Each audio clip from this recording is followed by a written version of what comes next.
Freedom's calling, chains are falling, hope is dawning, bright and true. Day is breaking, night is quaking, God is making all things new. Jesus saves.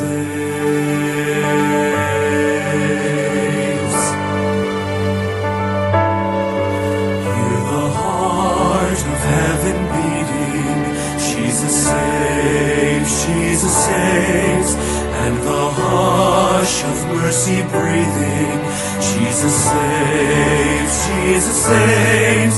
Hear the hosts of angels sing, glory to the newborn King, and the sounding joy repeating, Jesus saves.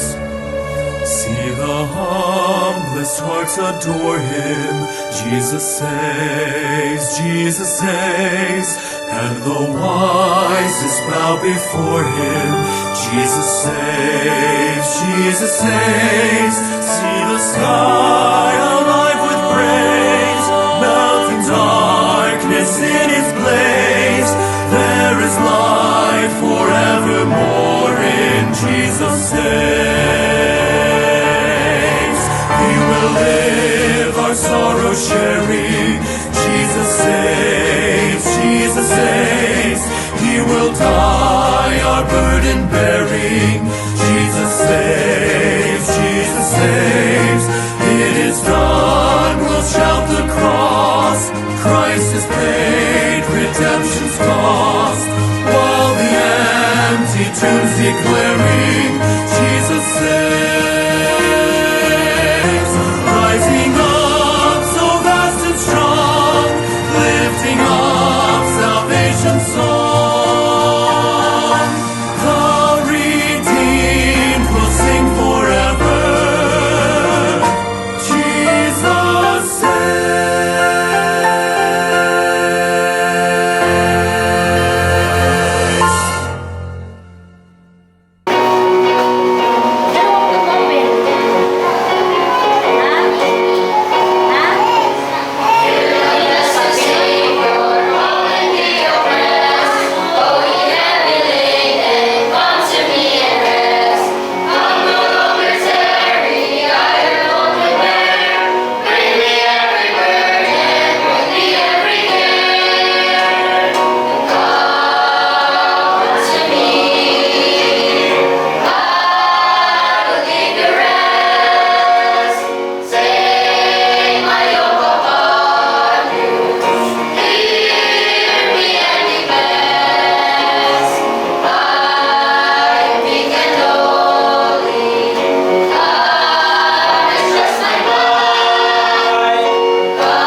usab si Jun Jarata sa Emmanuel Bible Baptist Church, Mactan, Seabreeze.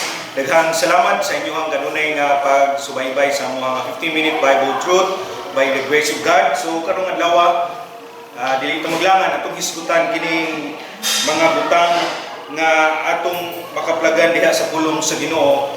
Kay sa atong kinabuhi, there is always a reason for a season nga ang tao matao nining kalibutan sa nining mga adlaw mamatay usab siya sama sa tanom nga gitanong unya one of this day kana nga tanom ato ra sa usa sab na siyang ibton or ato siyang anihon. So atong mabasa ang kana nga mensahe diri sa pulong sa Ginoo sa Ecclesiastes chapter 3 verse number 2. Ingon ang pulong sa Ginoo, usas kapanahon sa pagkahimugso ug usa kapanahon sa pagkamatay ug usa kapanahon sa pagtanom ug usa kapanahon sa pag-ibot ni ana nga gitanom. So ang atong kinabuhi, no, there is always a season for us nga inagkataon nato nining kalibutan of course dili ta mahimong bata, mutubo ta, matigulang ta. Then, there's always a season for us nga mamatay kita. Kaya ingon ang pulong sa Ginoo, as it is appointed unto men once to die, but after this the judgment. And always remember, nga naay judgment nga nagpaabot sa kinabuhi, luyo ni ining kinabuhi. Wala nagpasabot nga igalam nga igsoon ko diha ni Kristo nga inagkamatay na to, wa na, finish na. No. Sinugdanan pa lang na sa kasakit unya nga imuhang matagamtaman sa dihang wa kay Kristo, wa kay Ginoo diha sa imong kinabuhi. Ug ang kanang kamatayon ug sa nadawat na pud nimo si Jesus Christ na imuhang manuluwas, ang kamatayon nimo nang pulong sa Ginoo sa mga kasuhanon kadaugan. Nga naman, mubiya naman kaning kalibutan na. Wala naman kay problema. Maangko naman nimo ang saad nga gisaad sa Ginoo sa iyang mga pulong diri sa Bible. Ingon siya, in my Father's house are many mansions. So do you think na makakatong Ginoo? No. Ingon ang Tito, in hope of eternal life that God cannot lie. Promise even the world began. So dili gyud mamakak ang atong Ginoo whatsoever nga nahisulat diri sa iyang nga pulong mahitabo kini sa atong kinabuhi. So luoy kayo ang tao nga walay Kristo sa iyang kinabuhi. Kay nga naman ang ending niya imperno man. That's what the Bible says. So wala mi nahukom or we will never say sorry because the Bible says kung way Kristo o way manluluwas ang usa ka tawo paingon sa imperno. Mao man ay nasulat sa pulong sa Ginoo. So ang among trabaho or ang among pagtulunan nga ihatag diha sa inyo by the grace of God nga tagaan mi kaalam sa Ginoo nga mo share sa iyang pulong. Nya kini nga mensahe mangod is dili mangod ni siya kanang mensahe lang nga aron mo pasakit sa ato or aron kanang pangwarta lang. Di kami og mangwarta palami. Wana adto mi sa mall manghatag mi solicitation. So we will never do that because we preach the word of God na aron ang tao makakaplag og kaluwasan pinaagi ni Kristo. Dili pinaagi sa simbahan, dili pinaagi sa amuha, kundi pinaagi ni Jesus Christ. Kay ingon man si Jesus Christ, He is the only way to heaven. John 14:6, ingon siya, I am the way, the truth, and the light. No man cometh unto the Father but by me. In Jesus Christ's name. So mao na among giwali kay always remember there's always a season sa ato ang kinabuhi. Kay we will never know ano sa arata diri sa kalibutan. We will never know ang tud asar ta taman naagi season. Mataw ka and of course kung nagkataon nimong kalibutan na expect jud ka mamatay ka.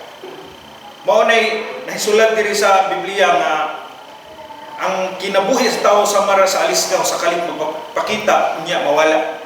Ayaw gud pagpanganting nga ug mabuhi pa ta.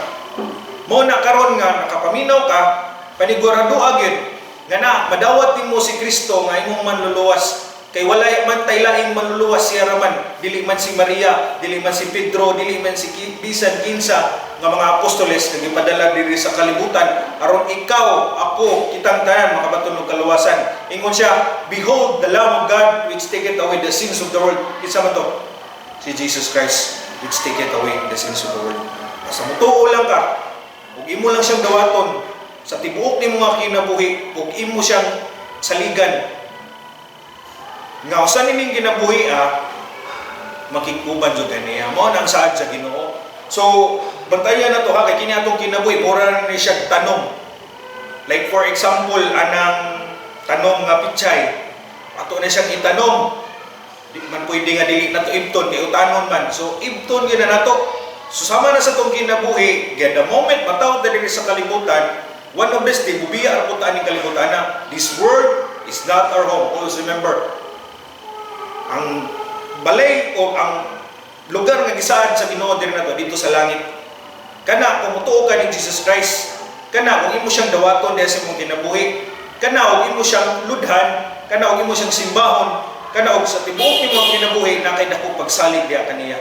Kay ang mumatter magud nimo kining imuhang pagtuo, kay dili magud ni ang atong buhat tungod kay wa may matarong sulod sa atong kinabuhi. Ingon ang Bible, walay matarong, wala, bisan usa. So kinsa may matarong si Jesus Christ. That's why we obey in Jesus Christ. That's why atong pagtuo in Jesus Christ. Ingon ang Ephesians 2:8 and 9, for by grace are ye saved through faith, and that not of yourself. It is the gift of God, not of works, lest any man should boast. Kaya nga naman, ang atong kinabuhi imanggod, kung kita'y pabuton sa atong kaluwasan, of course, mga bugiro man ta. Literally, ang atong kinabuhi, garbuso man ta. Kini atong pagkatawahan mo, makabuhat na ganit tagbutang. Gusto na to ipa sidungog dito sa uban nga. Mao ni akong nahimo, mao ni akong achievement. So, wala gid gialaw sa Ginoo nga ang kaluwasan pinagid sa tao. Nga naman, nakita magud niya ang intellect sa tao nga the moment niya nasi makuha or nasi ma-achieve, diya siya mong kinabuhi, manghambog mo dya. So that's why wala na gialaw sa Ginoo mo, na gialaw gid sa Ginoo nga siya ra gid ang makaluwas. Kay nga naman, gihimo sad niya ang sayon ang kaltong kaluwasan, kay siya may himo, dili man kita. So ang atong trabaho or atong buhaton, ato ra gid tuhuan ang iyang mga saad. Asa man ang saad nato makita diri sa Bible. Dili nato makita ang saad sa Ginoo. Dili nato makita ni sa ubang mga libro. Dili na to ni siya mabasa or kinsang mga author diha nga mga bagiitan nga libro nga naglangkop og kinabuhing walay katapusan. Dili lagi na nato makaplagan sa Bible by the word of God through Jesus Christ nga siya ra gyud makaluwas. So nga atong buhaton nga ato gisyang dawaton pasudlon sa atong kinabuhi kay we'll never know kano sa tamubian ning kalibutan na. Again, wata masayod ug hantod kanus ara tataman, hantod unsa ta idara taman diri sa kalibutan. Mamatay gid ang tao, wa gyud makapugugong niya na. Usa ra gid kabutang nga imong makaplagan karong buhi pa kano sa ikaw na minaw ka karon nga pagampo diha sa Ginoo dawata si Kristo nga Lord, sulod sa akong kinabuhi gusto kong himuon kay kanako nga akong Ginoo, dawaton ko ikaw. Mao na imo siyang pasudlon sa imong kinabuhi, imo siyang dawaton through faith nga iksiya ra gyud ang imong Ginoo. By the authority of the Bible, maluwas ka. Again, siya ang kaluwasan ha. Naara gid pinaagi ni Kristo. Wala nagpadala ang Ginoo og ni bisan kinsa. Diha ra gid ni Jesus Christ. So ayo panganti sa imong kinabuhi nga hangtod kanos ara ka taman. Every day kinagbatan na to, we'll never know buhi pa ta. We'll never know inagawa sa tong balay buhi pa ta. Or we'll never know, naglakaw na to, makauli pa ta. Daghan kayo mga pakitabo karon sa kalibutan nga naligsan lang. Or bisan unsa nga pamaagi, pwede ta kuhaon sa Ginoo, way makabuot sa Ginoo kay siya tag-iya ni tanan. So nga tong buhaton no, ato ra gyud siya i-obey sa tong kinabuhi. Kay wa man tay laing way laing makapugong sa tong kinabuhi siya ra gyud. Karon nga naa pa kay napakay kinabuhi, makapaminaw pa ka sa mga mensahe o mga pagtulunan nga iya sa Ginoo, tagaig akong pagtagad nga gala. Kini nga pagtulunan dili man ni para maunsa ka, kundi maghatag ni og kaayuhan sa imong kinabuhi. Ug ayaw gyud ipawalang bahala ang kini imong nadunggan karon nya mensahe kay again naglangkob ni niung ikaw og kinabuhi walay katapusan. Ingon ko ikaw, please dawata si Kristo. Dawata, magampo ka. Nga Lord, pasayloa ko sa mga kalapasan na nahimo sa akong kinabuhi, sulod sa akong kinabuhi, Lord. Ikaw may gumala sa kuwala. Ikaw akong simbahon while buhi ko din kalibutan. This world is not our home. Na lugar na gigandam din sa mga mutuo niya niya. I hope nga namoy nakuha karong adlaw ang mga pagtulunan. Ini nausab si Brother Jun Jarata sa Emmanuel Bible Baptist Church, and we hope and we pray nga kamausab makakaplag ni Jesus Christ na inyong manluluwas diha sa inyong kinabuhi. Daghang salamat ug ang Dios magapanalangin. Kung ikaw nagatuo sa pulong sa Dios mahitungod sa kaluwasan, pag-ampo ani nga inampuan, Ginoong Jesus, usa ako ka makasasala ug dili angayan sa langit. Salamat sa imong kamatayon didto sa krus alang sa kabayaran sa akong sala. Pasaylo ako sa akong mga sala ug akong angkunon si Ginoong Jesus nga akong manluluwas. Pasudla si Ginoong Jesus sa akong kasing-kasing kay gusto kong malangit. Sa ngalan ni Ginoong Jesus Kristo. Amen.